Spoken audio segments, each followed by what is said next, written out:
Shivkranti TV, आपली माणसं, आपल्या बातम्या, समाज मनाच्या कल्याणाच्या, हिताच्या, अन्याय अत्याचार निवारणाच्या, ज्ञान विज्ञानाच्या, युवक विद्यार्थ्यांच्या, उद्योगधंद्याच्या, शेतकरी शेतमजुराच्या, आर्थिक राजकीय हिताच्या बातम्या।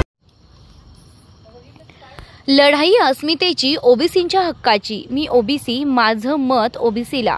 मी माझे कुटुंबीय, माझे ओबीसीतील मित्र परिवार आणि सर्व सोयरे यांना ओबीसी उमेदवारांचा मतदान करण्यासाठी निवडणुकीपर्यंत कार्य करेल। ओबीसीलाच मत का द्यायचं? आपण ओबीसी पहिल्या पिढीतील बांधव नोकऱ्या मिळू लागलो होतो। खोट्या खाडाखोड्या केलेल्या नोंदींचा शोध घेतल्याचं दर्शवून आपल्या नोकऱ्यांवर 100% अतिक्रमण करणार।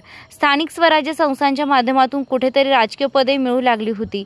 त्या ओबीसीतूनच्या पदांची त्यांना फार ॲलर्जी। ती पदेही आता त्यांना मिळणार। पक्षांच्या उमेदवाऱ्या घेऊन आपल्या मतावर आमदार खासदार झाले, आपल्याच आरक्षणावर उठले। राजसत्तेचा अक्षरशः अमानुष वापर करून ओबीसींच्या पुढील पिढ्या नोकऱ्यांतून, स्थानिक राजकारणातून हद्दपार केल्या जाणार। पदोन्नतीनं 4-2 अधिकारी होत होते ते आरक्षण स्वजातीच्या फायद्यासाठी तात्काळ रद्द करून अनेकांना पदापासून दूर ठेवले।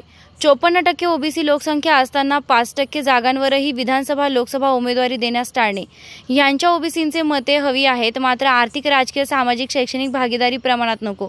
ओबीसींची जातनिहाय जनगणना केली जात नाही, तर जशी जनगणना झाली तर ओबीसी संख्येच्या प्रमाणात बजेटमध्ये तरतूद करावी लागते।